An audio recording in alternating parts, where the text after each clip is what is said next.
Hello everyone, welcome to the Fluorescence Microscopy Lab. My name is Jiandu Hu, and I'll be your TA. For the first week, we will measure the diffusion coefficients of samples with different lipid compositions using the FRAP technique. FRAP stands for Fluorescence Recovery After Photobleaching. The samples shall be prepared in forms of solid-supported lipid bilayers. For week 2, we investigate protein ligand binding by measuring the dissociation constant using the TIRFM technique. So the TIRFM stands for Total Internal Reflection Fluorescence Microscopy. Here I want to emphasize the difference between what we measured in week 1 and week 2. What we measured in week 1 is the diffusion coefficient, and then in week 2 we measured the dissociation constants. So make sure you're clear about the difference between these two. In week 3, we analyzed the data that we obtained from the previous 2 weeks. As we know, cell membrane is a sandwich structure with hydrophilic heads on the outside and the hydrophobic tails on the inside. It is the carrier for a lot of important biological macromolecules and structures, such as proteins, carbohydrates, and ion channels. Membrane fluidity can affect the function of biomolecules associated with the membrane structure, and it plays an important role in regulating cellular processes such as cell signaling. The fluid mosaic model is a typical description that's widely recognized by the science community. Here, we want to measure the lateral diffusion of the cell membrane, which is also an important aspect pertaining to its fluidity. Since it might be challenging to directly study cell membrane in vivo, the idea here is to use solid-supported lipid bilayer as a model for cell membrane. A lipid film will be formed at the surface of the solid support. Small unilaminar vesicle solution was already prepared by TAs, which you later use to make solid-supported lipid bilayers. What we did here essentially is turning lipid molecules into small unilaminar vesicles, which is the sphere that you see here with this aqueous core. To prepare the small unilaminar vesicles, lipids with the desired composition were first dissolved in chloroform. Next, the solvent was removed under nitrogen, and the sample was left in the vacuum desiccator overnight to further remove the solvent. At this point, the lipid film was already formed. Then we rehydrated the lipid film with a PPS buffer. So whatever buffer that's used here is called the swelling buffer, because it is the liquid that will fill the aqueous core. After the rehydration step, we obtain the small multilaminar vesicles. Multilaminar means that multiple bilayers like this, one outside another, versus unilaminar, it is a single bilayer. Next, we put our sample through the freestyle cycles, which allowed our sample to break down from the multilaminar vesicles into small unilaminar vesicles. At this point, however, the vesicles were still not uniformly sized. That's why we applied the extrusion method at the end to push the sample through the membrane with syringes until the vesicles were about 100 nanometers in diameter uniformly. After that, you can proceed with the pre-prepared vesicle solution to make your solid-supported lipid bilayer. The diagram here illustrates the mechanism of lipid film formation, which is called the vesicle fusion method. Vesicles will first be adsorbed to the surface of the glass substrate and then fuse. Due to the high surface tension, some vesicles will start rupturing to small round discs. Many of these small round discs will eventually merge into a large disc, which forms the lipid film. We prepare two types of samples, one without cholesterol and one with cholesterol. The first sample consists of 99.5 mol% of POPC and 0.5 mol% of Texas red DHPE. So the Texas red DHPE contains the fluorophore here, which is labeled red on this slide. The second sample is very similar to the first one, except 30 mol% of the POPC is replaced with cholesterol. With these two different types of samples, we can investigate the effect of different lipid compositions on the membrane lateral mobility. Specifically, we are studying the effect of cholesterol. At lower temperature, cholesterol will increase the membrane fluidity, while at higher temperature, such as room temperature, it will decrease the fluidity. You probably already knew that cholesterol is a bulky molecule with a lot of steric ring structures. At lower temperature, when the cell membrane is more in a crystalline form, inserting cholesterol molecules will sort of break up the rigid crystalline structure and thus increase the membrane fluidity. At higher temperature, however, when the cell membrane is more fluid and in liquid form, inserting cholesterol molecules will actually hinder the flow and decrease the fluidity. In this experiment, it is really important to make sure that your films are clean. You want to avoid having too many of these white spots, which are the dust particles that will affect your measurement. Now the question is, how does the FRAP technique work? First, you expose a small area of your sample to an intense pulse of fluorescence light. This would deactivate the fluorophores and create a little darker spot as shown in the pictures here. Due to the lateral mobility of the bilayer, the bleached molecules will diffuse from the center into the unbleached area, while the bleached ones will flow to the middle. This will cause the fluorescence intensity of the photo-bleached area to recover over time. This means that the photo-bleached spot will lighten up and eventually blur out. The process of fluorescence recovery can be described by this exponential curve. The Fi represents the fluorescence intensity of the unbleached molecules, which is essentially the background intensity. The F0 here is the fluorescence intensity measured immediately after photobleaching. As time goes by, the fluorescence intensity will recover until it reaches its maximum, which is represented by the F infinity here. In this experiment, you will take a total of 16 images, 1 during photobleaching and 15 after photobleaching. To monitor the recovery, you will take 1 image every minute for the first 10 minutes and 1 every 2 minutes for the next 10 minutes. To do the data analysis, we need to first calculate the fluorescence recovery from the fluorescence intensity value measured from each individual image. So the fluorescence recovery Y equals to Ft, which is the fluorescence intensity measured from each image, minus F0, which is the fluorescence intensity immediately after photobleaching, over Fi minus F0. So the Fi here again is the fluorescence background intensity. So we'll do both a single and a double exponential fit. The single exponential fit will give you one term which contains the values for A and B. Double exponential fit, on the other hand, will give you two terms which contains the values for A, B, C, and D. So A and C each corresponds to the percentage of a different mobile fraction. The sum of A and C is the percentage of recovery, which should always be less than 1. B and D are the kinetic constants, which are the same as the K in this half-life equation here. The software we use will automatically generate the values for A, B, C, and D. You just need to plug in B or D as the K here into the half-life equation, and then you can obtain a value for T-half. After obtaining the value for the T-half, now you basically have all the information you need to calculate the diffusion coefficient D. So D equals omega squared over the product of 4 and T-half all times gamma D. Omega is the radius of the bleaching light, which can be calculated from the area, and gamma D is the correction factor, which equals 0.88. So the diagrams here basically show what your data will look like after doing the double exponential fit. For the double exponential fit, since you plugged in both B and D, you obtain two different values for the diffusion coefficient for each type of solution. Previously, I already mentioned that a high cholesterol content will cause the membrane fluidity to decrease and thus give a smaller diffusion coefficient. This is exactly what we see in this example. If you look at the figure in the lower right, with the addition of cholesterol, both D values are much smaller. Now, I want to introduce you to the structure of a fluorescence filter cube. A fluorescence filter cube has three main components: the excitation filter, the dichloromirror, and the emission filter. The excitation filter selects a narrow range of desired wavelength while blocking the others. The dichloromirror reflects one range of wavelength and allows another range to pass through.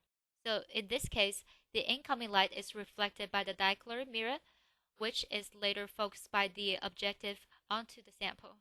Then the sample will be excited and emit light. The emitted light will be allowed to pass through the dicolor mirror until it reaches the emission filter. The emission filter only selects the desired range of wavelength of the fluorescence light that we want to observe. Now, I'll demonstrate to you how to do the experiment for week 1. To prepare a solid supported lipid bilayer, you want to first grab one of these ultra clean glass slides from the ceramic basket. Carefully clean both sides of the PDMS well with the scotch tape. Attach the PDMS well to the clean glass slide and gently poke it with the end of the pen to form a good seal. Add 18 microliters of the vesicle solution to the middle of the well. Remember, this is different from the procedure in the lab manual. There are 2 types of vesicle solutions that we use. Solution 1 doesn't contain cholesterol, while solution 2 contains 30% cholesterol.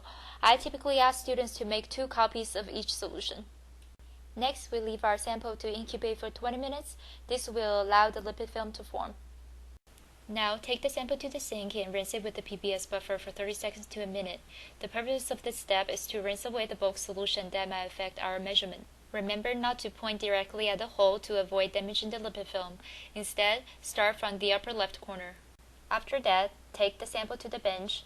Push around the glass slide with a rolled up Kim wipe to dry its bottom.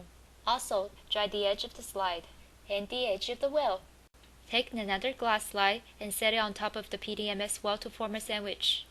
Again, poke it with the end of a pen. Now, take your sample to the microscope and flip it upside down before you set it on the stage. Let's take a close look at the microscope.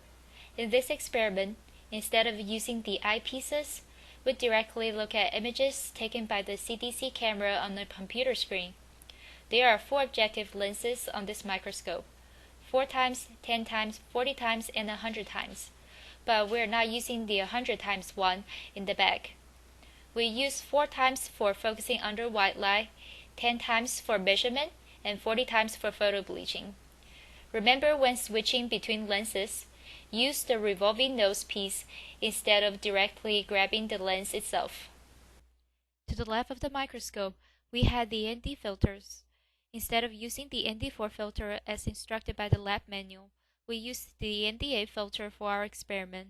NDA filter can reduce the intensity of fluorescence light to 1/8 of its original. To apply a filter, simply push it in.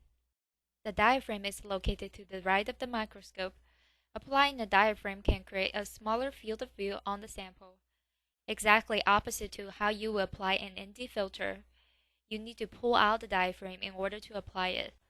A white light switch is located at the lower left corner of the microscope.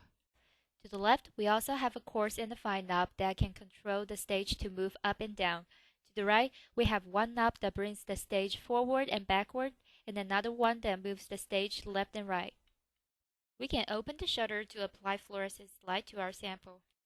After preparing our sample and getting to know the microscope, we can look at how to do the FRAP experiment. First, we want to focus our sample under the white light with 4 times objective, set the exposure time to 1 millisecond and the gain to 1.7 times on the computer. Use the knobs to bring the edge of the well into view. The edge should have a nice curvature. Use the coarse knob to bring the stage up to see whether the outer or the inner layer comes into focus first. We want to focus on the first layer that comes into focus because remember that we flipped our sample before setting on the stage, so the lipid film should be on the top layer now. After the image of the top layer becomes sharp, use knobs to move the view into the middle of the well and then turn the white light off. Next, we want to check the gray background and the sharpness of the diaphragm image. We switch to 10 times objective with NDA filter applied, set the exposure time to 600 milliseconds and the gain to 9.6 times. The gray background should look like the one here.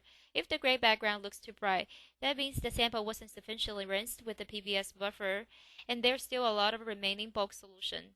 Now apply the diaphragm and adjust with the knobs until its image becomes sharp. Now you're ready for photo bleaching. First, look at the clock on the computer desktop and make sure you know when you start. You photo bleach for 1 minute before you will quickly do the next operation. Before photo bleaching, make sure that no ND filter is applied and the diaphragm is pulled out. Switch the objective to 40 times. Under computer, change the exposure time to 600 milliseconds and the gain to 9.6 times. Change the scale bar to 40 times and press down the button to apply it. You should see a low scale bar on the screen. Adjust the fine knob gently until the octagon becomes sharp.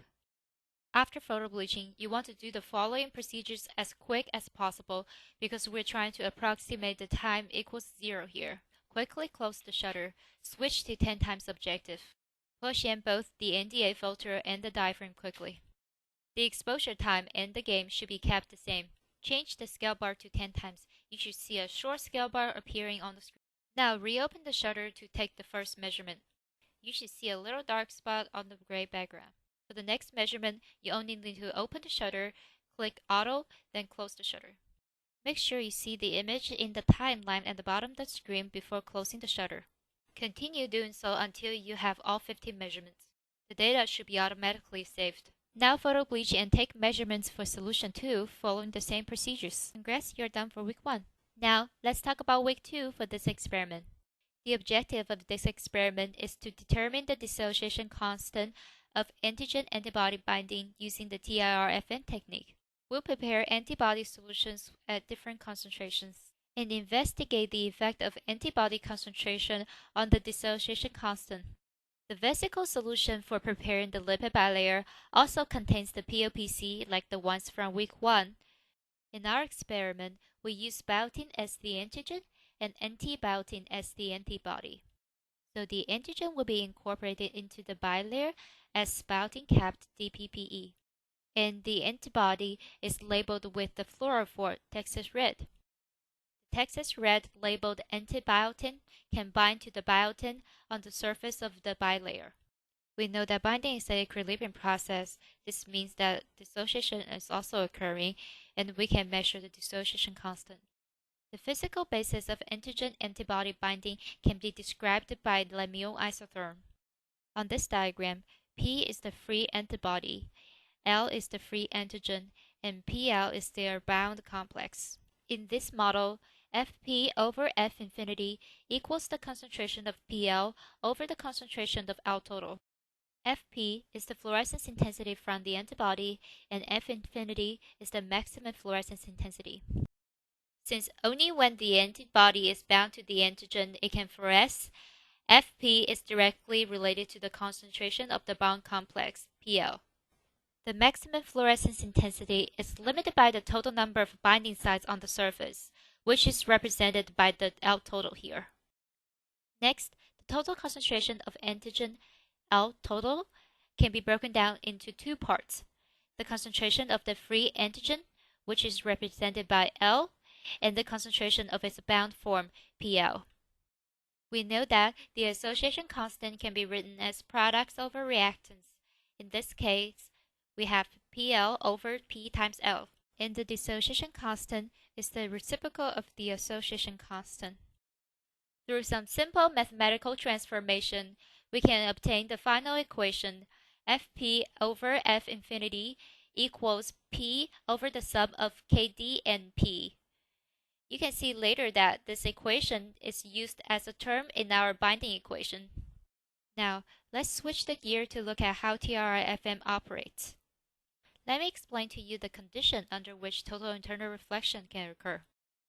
Typically, when light travels through two media with different refractive indices, it will be refracted.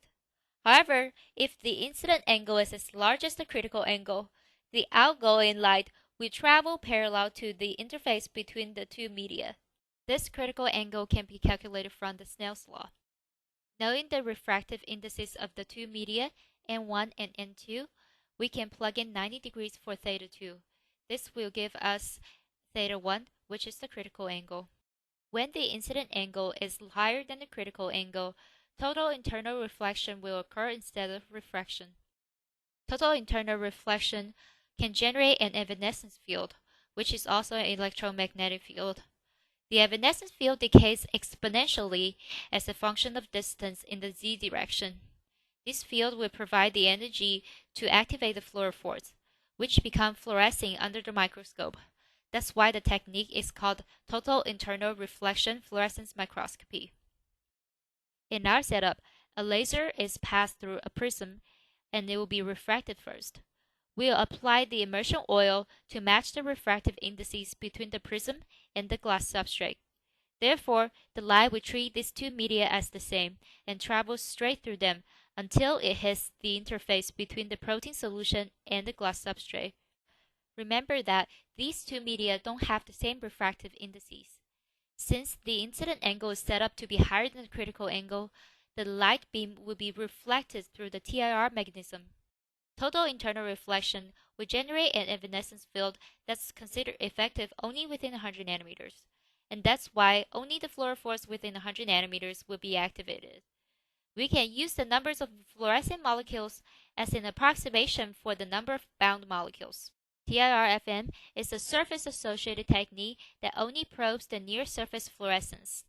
This allows it to have a higher sensitivity and a higher signal-to-noise ratio compared to the traditional epifluorescence experiments, as there's not much interference due to the background intensity from the bulk solution. There's also no need to conduct background experiments with this technique.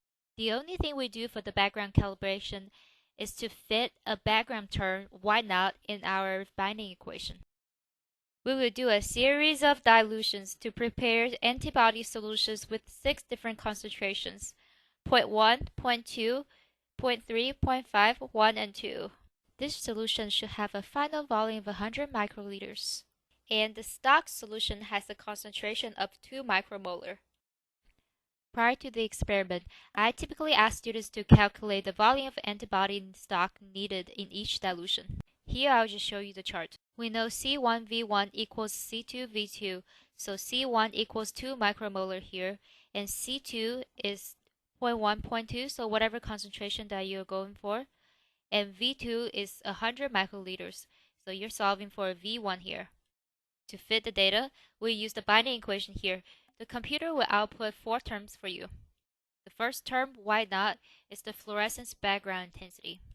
Bmax is the maximum fluorescence intensity at the plateau.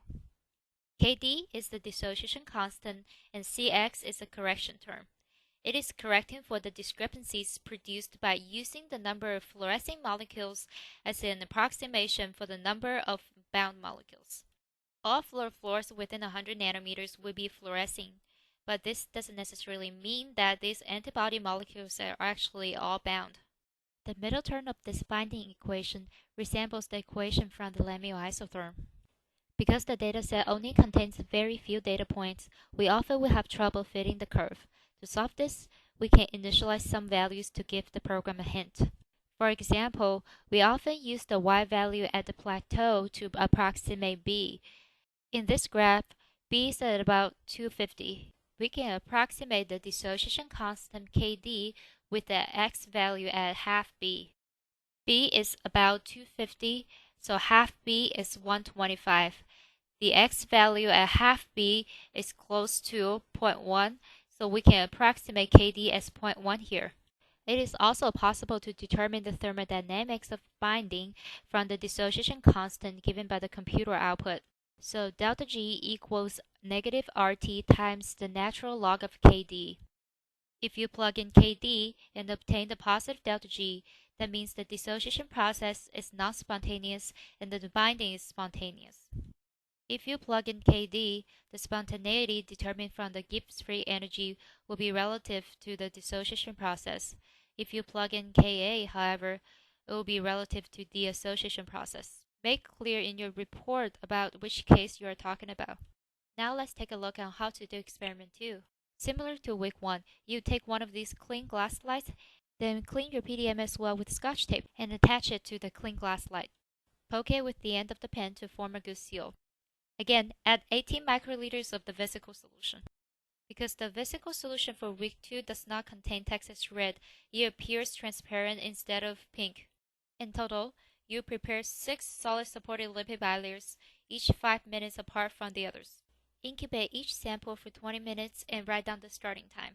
While waiting, you can start preparing the diluted antibody solutions. After 20 minutes of incubation period, we can start doing the exchange. Here I'll demonstrate to you how to do the exchange. Keep your micropipette setting at 18 microliters. Remove 2/3 of the 18 microliters from the well and dispose it on the king wipe. Fill your micropipette with 80 microliters of the desired antibody solution and add it to the well by pushing 2/3 of the way to the first stop and slowly releasing all the way. Repeat the last step several times to do as many times of exchange as possible until your solution is running low and is only enough to fill the well once more. Then fill the well to full and incubate for another 20 minutes. Record the starting time for the second incubation. There's no need to wash your sample with the PBS buffer this time. Simply take your sample to the microscope. This is the immersion oil. Tap 1 drop of the immersion oil on the prism. Set your sample on the prism and move the glass slide around to spread the immersion oil. Turn on the white light switch and try to focus the edge of the well. Use 4 times objective with 1 millisecond exposure time and 1.7 times gain. This time, the lipid film is on the bottom layer, so we will try to focus on the layer that comes into focus the last. Then adjust the knobs to focus on the middle of the well. Then switch on the laser. Then you should observe a light beam going through total internal reflection like this. Only adjust this top knob to center the pointy tip of the light beam at the middle of the well. Be careful not to touch the other knobs, otherwise the laser settings will be skewed. To take the measurements, use the 10 times objective with 2 seconds of exposure time and 9.6 times gain. Remember to save your images as TIFF format. Save the file names for the last 2 concentration as 1.0 and 2.0 so that the computer can organize them in the right sequence. Then you observe a basically black image like this on your screen. You don't need to panic, this is what it's supposed to look like. We are expecting the images for the antibody solution with a higher concentration to be slightly brighter than those with a lower concentration. We can only really visualize the difference between the images of 0.1 and 0.2 micromolar. After each measurement, wipe the prism several times with a Kim wipe. Turn on the laser and check to make sure that the light beams doesn't look blurry. Switch off the laser and repeat the procedures with your remaining samples. Congrats, you're done with experiment 2. Now for week 3, we will analyze the data from the previous 2 weeks.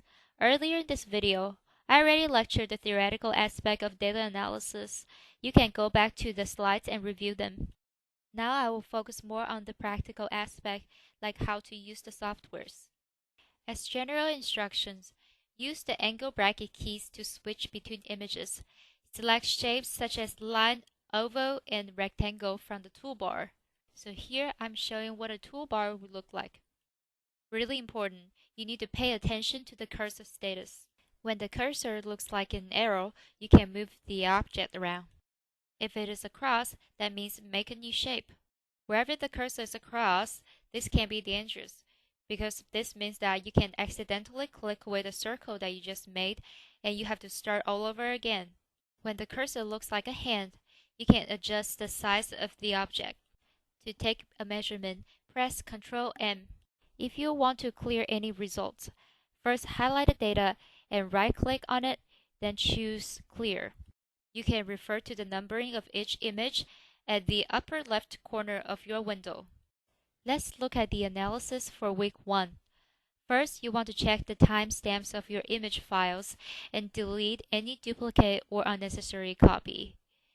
Then you can import your files to ImageJ. Next, you want to set the scale for the photo bleaching image to be 100 micrometers. This will allow the software to know the relative distance that you want to define.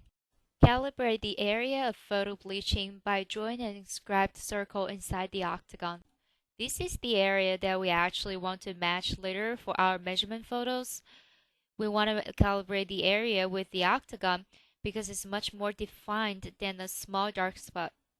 Next, go to the first measurement photo and set the scale just like before. Try to draw a circle to match its area with the value from the photo bleaching image. Measure the fluorescence intensity for all measurement photos and paste all these results into an Excel sheet under the results column. Next, you want to carefully move the circle to a corner and measure the background. You want to go through all images to make sure there are no white spots in any of them. Then take the measurements for all measurement photos and paste the results into the Excel sheet under the background 1 column. You want to take 3 different backgrounds in total. With the pasted values, the Excel sheet will average the background values to give FI and calculate the fluorescence recovery for you. And your job is to make sure the time values here agree with the timestamp. Next, you want to copy your data from the Excel sheet to SciDavis and fit it with both single and double exponential functions. Sometimes you might need to initialize the value of A or C to give you positive values for your kinetic constants. Delete the titles on the graph, edit the axis titles and the legends. Create a new Word document named Results in your folder. Paste both the graph and the correct outputs. Repeat all the procedures mentioned before in order to analyze solution 2. Data analysis for week 2 is actually much simpler. You want to draw a rectangle across the entire screen and measure the fluorescence intensity for all images. Copy and paste the data into the Excel sheet without deleting the 00 point. Next, copy your fluorescence intensity versus antibody concentration data into SciDavis and fit it with the binding equation. Again, you might need to initialize the value for B and KD to give you a positive value for your dissociation constant. Again, copy both the graph and the outputs into your Word document. Congrats, now you're done with all the data analysis. At the end, I also want to provide you with some general guidance for how to write your lab report. I listed all my requirements in an Excel file, which should be up on eCampus. And this is also the rubric that I use for grading. For writing up the experimental section, I want you to describe the actual procedures used in lab. Don't just paraphrase the lab manual, and pay attention to the procedure changes. You need to include information about the materials and the settings. I really want you guys to do well on the report, so please make sure to follow the rubric and answer all post-lab questions. For more comprehensive questions, I expect you guys to list at least 2 to 3 points regarding each aspect. Don't forget to compare your results to the literature values and state whether your results fit into your expectation and then explain why. Don't paste the entire result output to the end of your report. This will cause you to have a really high similarity. Describe the figure titles carefully. At least point out what's Y versus X. The table title should be placed above the table, whereas the figure title should go under the figure. Your report should be no longer than 10 pages and be formatted into double columns. You need to include all the equations that you used and define each variables in the equation. At the end of your report, demonstrate a sample calculation for T-half, D, and KD. Before submitting your report, double-check to make sure your similarity is less than 33%. You should report all A, B, C, and D fitted values in the table. For each solution, there should be 2 different D values from the single exponential fit and 4 different D values from the double exponential fit. Thank you for your attention. I hope you guys all do well on this lab.